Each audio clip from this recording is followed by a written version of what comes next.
whoever fights with monsters should be careful not to become one. And if you gaze long enough into an abyss, the abyss will also gaze into you. This is one of Nietzsche's most famous yet least understood quotes.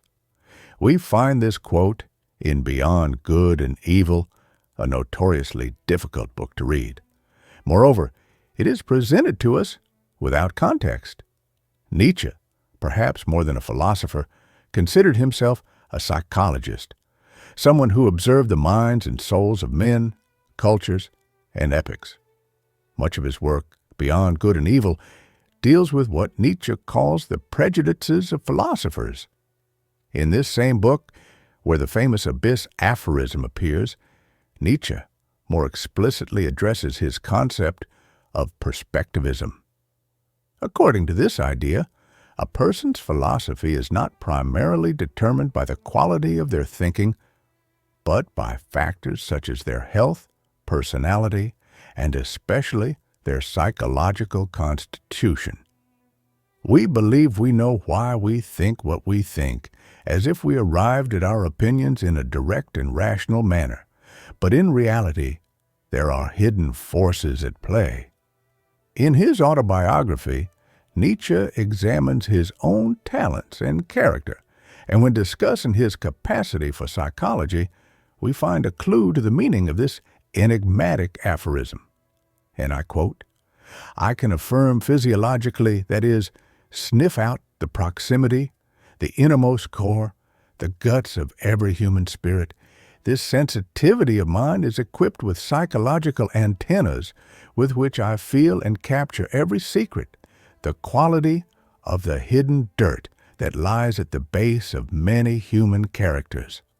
Let's revisit the passage by highlighting terms like human spirit and innermost core. Nietzsche plays with connotations. Although guts implies disgust and dirt, it also represents what is hidden, protected under layers of external beauty and strength.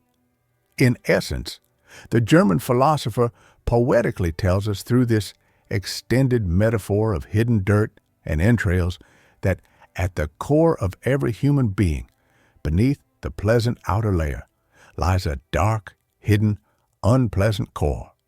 Nietzsche considers himself the best psychologist because he sees through a series of errors that everyone seemingly agrees with, except him. This is supposedly what makes him superior. Among these errors are, first, the idea that altruism and individualism exclude each other, and second, the assertion that pleasure and pain are opposing extremes. A recurring theme in these errors is the duality present in them: self-interest versus altruism, pleasure versus suffering. Nietzsche seeks to go beyond these simple oppositions, but not in a Hegelian way, where opposites are subsumed into one another and transcend duality. Instead, he does so in a characteristically Nietzschean manner. He does not ascend like Hegel, but descends into the depths, into the abyss. Hegel believes in the slow progress of the Geist, where opposites cancel each other out and produce a higher third state. But Nietzsche takes the opposite direction. Where Hegel points toward the sky, Nietzsche points toward hell. He takes us back to the primordial state of chaos, before frozen concepts governed our thinking, before good and evil dominated the world as polar opposites, one virtuous and the other nefarious. It is in this primordial chaos that Nietzsche seeks our psychological origins. To understand this more deeply, let us look at one of Nietzsche's favorite cultures, the Greeks. One of the most intriguing aspects of the Greeks is their admiration for Odysseus. While Achilles is primarily known for his fury, courage, and martial prowess, Odysseus is remembered for his cunning and ability to deceive. One of the defining characteristics of his character is his ability as a clever trickster who escapes trouble through lies and deceit. And yet, The Greeks considered Odysseus a hero. The Romans, for example, had a very different opinion. They saw Odysseus as a cowardly liar who lacked the Roman concept of honor. Today, we tend to prefer someone who triumphs through courage and strength over someone who does so through wit and deception. Nevertheless, for the Greeks, Odysseus's intelligence and cunning were virtues. So, the question we're interested in is, what was it about the Greek spirit that saw virtue in deception, lies, and what some might call cowardice? This question also troubled Nietzsche, who had a lifelong fascination with what he called the Greek spirit, very different from our modern Western spirit shaped by centuries of philosophy, science, and Christianity. Truly understanding the Greek mindset is a monumental task. It requires, first, having the mental strength to imagine even for a moment that Christian morality does not exist, as it was completely foreign to the Greeks. When Nietzsche speaks of the Greeks, he is generally referring to those who lived before Socrates and Plato. According to him, Greek culture was already in decline when Socrates appeared on the scene, and this decline accelerated when the Greeks adopted Socratic philosophy and his method of reasoning. Plato introduced a duality into the world. His theory of forms postulated that the material world, the world of here and now, was not the most important. This philosophy had a profound psychological effect on Greek culture and worldview. Nietzsche argues that the pre-Socratic Greeks viewed the world in a way very different from ours, because they were not bound by this conceptual distinction between what seems and what is. Thucydides, the Athenian historian, is famous for his raw descriptions of the physical reality of history. The motivations of historical figures in his History of the Peloponnesian War are rooted in human desires for greed and power. For Thucydides, the material world is everything. Plato, in contrast, could always hide behind his world of forms. With Socrates and Plato, this distinction between appearance and reality becomes evident.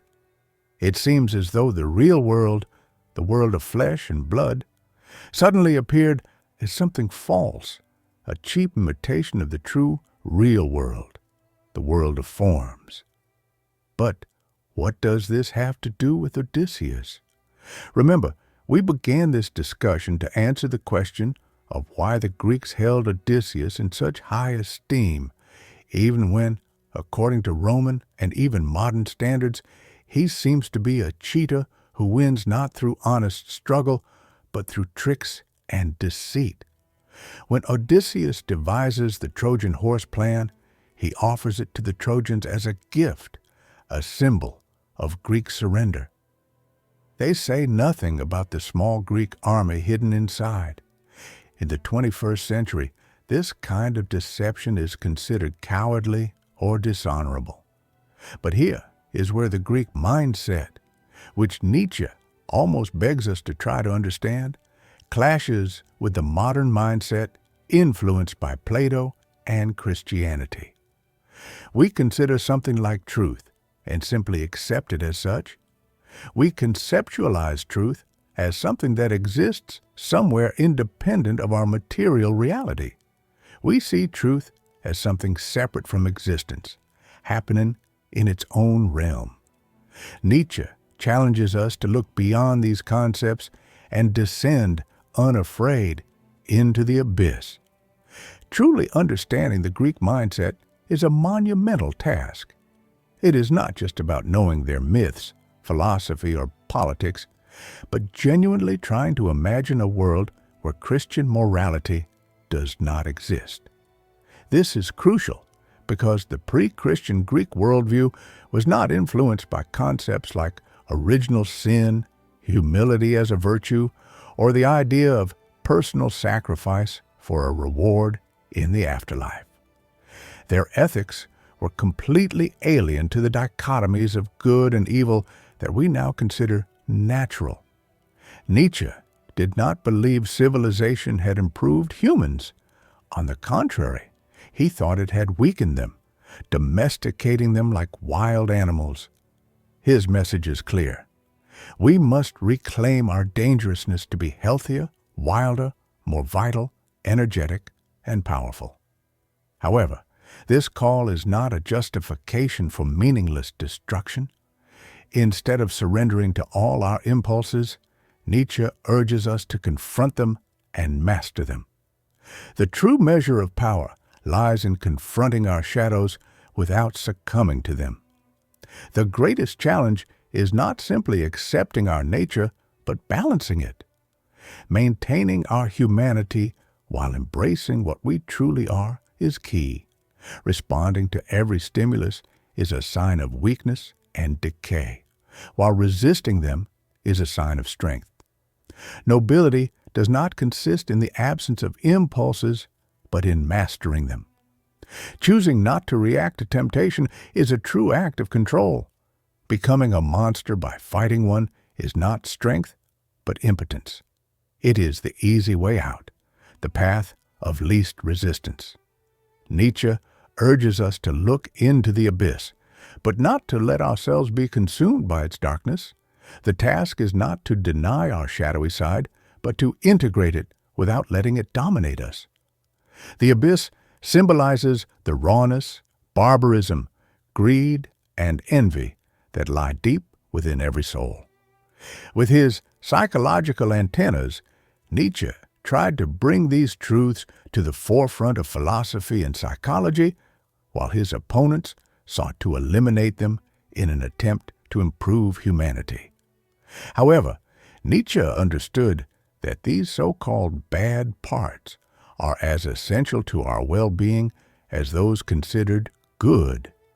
It is not about eradicating them, but integrating them with balance and moderation. Confronting the beast with monstrous methods is not a victory, but a surrender. It is succumbing to our lowest instincts rather than transcending them.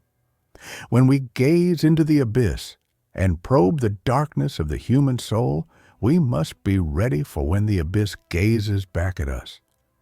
And when we fight the monster lurking in the depths, we must be careful not to become it. The true victory is not emerging from the battle as a beast, but as a more complete human being. Thus, we conclude with one of Nietzsche's most profound phrases from Beyond Good and Evil. Whoever fights with monsters should be careful not to become a monster. And if you gaze long into an abyss, the abyss will also gaze into you. When Nietzsche speaks of the Greeks, his focus is usually on those who lived before Socrates and Plato. For him, the true essence of the Greek spirit was found in the pre-Socratic era, when philosophers did not try to chain reality with abstract concepts or substitute life with mere ideas. In his view, the splendor of Greek culture began to decline with the arrival of Socrates and his dialectical method, and this process accelerated with Plato's influence, who marked a rupture between the material world and the world of ideas. Plato introduced a radical duality in the perception of reality. His theory of forms posited that the tangible world, the world of here and now, was just an imperfect shadow of a higher, immutable, and ideal reality. This idea, while revolutionary from a philosophical standpoint, had a profound and problematic effect on Greek culture as it sowed the notion that everyday existence, with its passions, pleasures, and sufferings, was secondary, illusory, and even despicable. From then on, greatness was no longer measured solely in terms of strength, cunning, or vitality, but also in terms of one's supposed proximity to the divine, understood as the perfect, pure, and unchanging. The pre-Socratic Greeks, on the other hand, viewed the world in a much rawer, immediate, and tragic way. They were not trapped in a dichotomy between appearance and reality. For them, reality was what it was: brutal, beautiful, chaotic, and full of possibilities. Truth was not an abstract, eternal concept, but something demonstrated in action.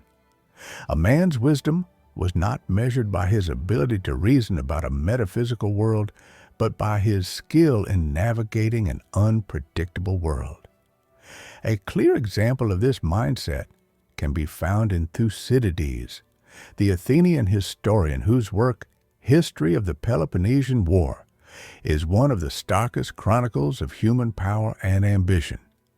In his account, the leaders in city-states are not motivated by abstract principles of justice or morality, but by a constant struggle for survival and supremacy. War, betrayal, cunning, and strength are part of the fundamental reality of being human.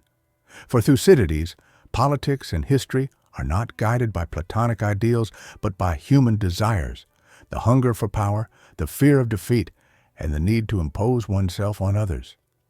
In contrast, Plato constructed a system where the material world became secondary to the contemplation of pure forms. With Socrates and Plato, the distinction between appearance and reality became central, and suddenly the physical world in which we live was presented as something false, a degraded copy of a superior reality. It is here that a radical transformation begins in the way the West understands truth. For Plato, the world of flesh and bone, the world of instinct and struggle, becomes a suspicious realm, a distraction, something to transcend in order to reach the eternal. But what does all this have to do with Odysseus? Odysseus is a fascinating figure because he embodies values that the modern mindset, influenced by Plato and Christianity, tends to consider ambiguous or even reprehensible. For the Romans, whose ethics were more oriented toward discipline and military honor, Odysseus might appear to be a cheat, a man who wins not through strength, but through cunning and deception. And yet, the Greeks revered him. Why? The answer lies in the fundamental difference between how we conceive truth today and how the ancient Greeks conceived it. In our contemporary view, truth is something absolute, an ideal separate from existence, something that simply is independently of our material reality. We consider truth as something independent of existence, happening in its own realm. Nietzsche invites us to recognize that, while modern civilization has allowed for significant advancements, it has also softened and controlled our more primal natures. Instead of embracing what is inherently human, contemporary philosophical and religious systems have established rigid norms that tend to domesticate our most intense emotions, our deepest desires, and our most powerful passions. This modern approach, based on Christian morality and Platonic ideas, has weakened humanity by trying to eradicate these darker forces of our nature, without recognizing that they are, in many ways, just as necessary as our most celebrated virtues. In fact, for Nietzsche, our mental health and vitality cannot come from repression, but from the balanced integration of all that we are. It's not about ignoring human passions, but learning to master them, to direct them, rather than be dragged along by them. True strength, according to Nietzsche, lies in the ability to confront the shadows of our soul without succumbing to them. A person's nobility is not defined by the absence of desire or impulse, but by the control they have over these aspects, by the ability to resist temptation and consciously choose their path. Thus, when Nietzsche says, He who fights with monsters should be careful not to become a monster. He is warning us about the danger of letting ourselves be consumed by the same darkness we seek to eradicate. The fight against evil, against destructive forces, should not lead us to adopt those same destructive traits. True victory is not in defeating external monsters, but in not allowing those monsters to take root inside us. In this sense, the abyss is a metaphor for everything we try to repress or suppress. Passions, instincts, intense emotions that society and morality have tried to control. But the abyss is also an intrinsic part of humanity, a part of us that we cannot avoid. To look into the abyss and not be consumed by it is the true challenge. Finally, Nietzsche invites us to accept our deepest nature without judging or rejecting it, but also to use it wisely.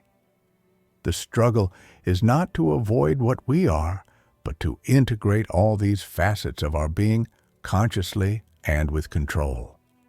Victory is not the suppression of the monstrous, but its integration into a stronger, healthier, and more authentic whole. When we look into the abyss, we must be prepared for the abyss to look back at us. And in that moment of confrontation, we must maintain our humanity and not succumb to the darkness. True greatness lies in being able to recognize and master that darkness rather than being dominated by it.